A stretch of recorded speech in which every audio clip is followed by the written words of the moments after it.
You guys, I keep starting this video and stopping it because I keep flubbing the whole thing. So hopefully this one makes it through. I'm gonna get into the analytics in just a second. I've been doing this monetization on YouTube thing for 27 days. I've made $61. Okay, hang out and I'll tell you more about that in a second if you'd like to know it, or you can skip ahead. I don't care. But what I think is more important, hey, listen, what's more important than the freaking analytics, way more important, is what else I have to say. And that is right now. So if you haven't read it, there's a book called The War of Art. Anytime you're feeling stuck or uninspired, there is so many nuggets in this book that kicks me in the pants every time. There's another one out there. It's called The Creative Circle by Rick Rubin. That one is another heavy hitter, and everyone that's probably watching this channel is familiar with that one, maybe more so than this one. Both incredible books.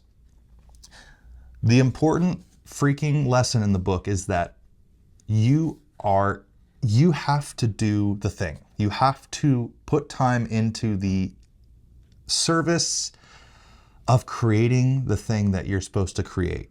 You can't care so much about the success of it, and you can't care so much about what people will think, because the payoff may never come. So the important thing is not to read the comments. The important thing is to get better at shooting, get better at editing, get better at telling a story, being more inspired by interacting and being more vulnerable in the world and gleaning that knowledge and insight and wisdom and bringing that into your work. So a couple of things I want to touch on. There's a couple of great little nuggets. One, you have to carve out time for your craft. You have to look at your calendar right now or right after this video and box out on your either Google Calendar or your bullet journal, whatever you're using to time manage your stuff, and you have to carve it out. And you got to say from 8 a.m. or from 6 a.m. or 4 a.m., whatever it is, till 9 a.m., all I'm gonna do is write. All I'm gonna do is create. All I'm gonna do is work on my technique. All I'm gonna do is X, Y, Z, the thing that will lead you to create better stuff. And that doesn't mean that you necessarily share or ship something every single day. That isn't what it means. It means that you are improving upon your work. Now, there is an important step in all this too, and that is shipping your art and shipping your work, and don't even call it art, just shipping your work, because art implies that you have to make something that inspires other people, and something that you make may become art, but it's not really for you to decide. Your job is to create the painting, or to make the book, or to tell the story, or shoot the video. Like, that's your job, not to decide if it's art that someone will glean joy from. Does that make sense? So you have to carve out time in your schedule to do this. Another big part of it is staying curious. So that means you have to look at and read new books. You have to listen to new music. You have to watch new documentaries that stretch your mindset a little bit. You have to talk to people in real life. You have to look them in the eyes and have a conversation with them. People that you don't necessarily agree with. And you have to come at it from an honest perspective and a empathetic perspective and listen and grow. Because if you're not doing these things, you will not improve. Your art will not improve. Your work will not improve. You have to stay curious and keep going. The next one is hard, but separating yourself from the criticism that your work may receive. And this is hard because, especially in YouTube, if we're sharing a video out, instantly, the first thing we care about is if anyone dislikes that video. Like, my mind just goes there and goes, why didn't they like that? Why didn't they like that? And you know what? I actually would usually like to know why they didn't like it, because that would be helpful feedback.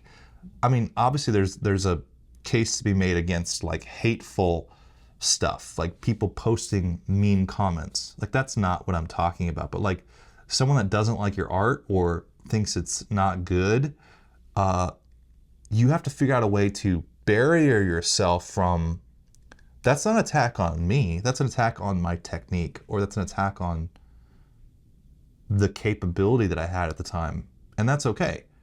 And at the end of the day, not everyone's going to love your thing, but not letting that cripple you and stop you from being creative. It's really difficult because everything in our instinct is to care about what other people think about us, but you have to separate your work from your personal heart inside and how that affects you when someone criticizes it, because criticism is always going to come. So you have to figure out a way to respect it and understand it and not be offended by it. The last one that I'll share with you, and that is removing chaos and distractions from your work area and from your life in general.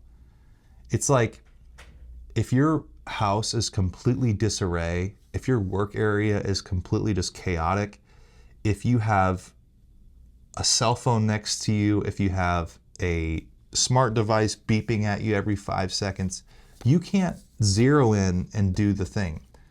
And it's going to take time in your carved out buckets of time to be creative and have more time to be creative. It's like you have to leave time to be creative so that the inspiration will hit you. It's like you cannot just jump in on second one and write the best stuff you're going to write. It's like it happens as you go. This is the kind of the takeaway that I want you to have.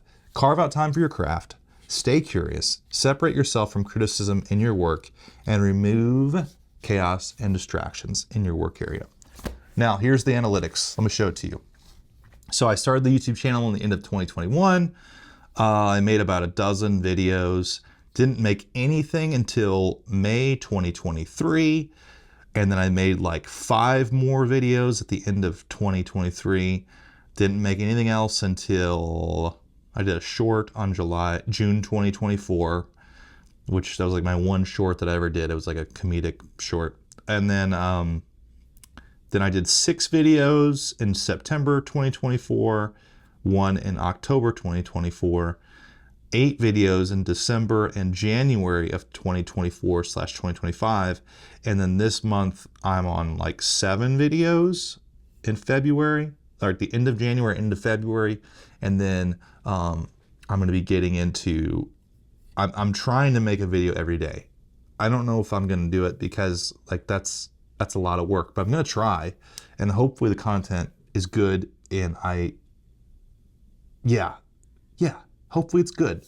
So yeah, I don't know if you can see all this, but yeah, $61. And really all of that growth has come from the last 3 months. So you're looking at 238,000 views, 1.3 thousand subscribers, so 1,326 subscribers. In the last 48 hours, you've had 3,100 views. Let's see here, my audience, sure, I'll show it all to you, I don't care. Let's see here, 90% male, so only 10% of the ladies. That's okay. Most of my demographic is 25 to 34, with some that are 35 to 44 and some that are 18 to 24. That's great, because I feel like what I have to say is helpful it's more helpful for people in these demographics than it is someone that's 13. But if you're here, glad you're here.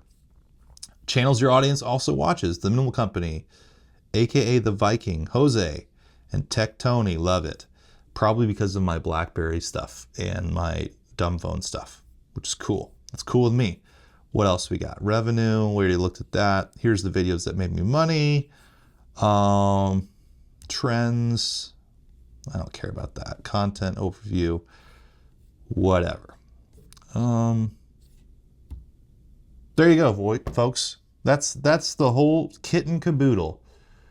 At the end of the day, what matters is that you're making the thing. It doesn't matter who watches it, how much money it makes, doesn't make. The point of it is the process is the point. The process is the point. Be the ant, not the grasshopper. Be the tortoise, not the hare. It's the journey to get us there. Boy, that rhymed. I think we're done with this video.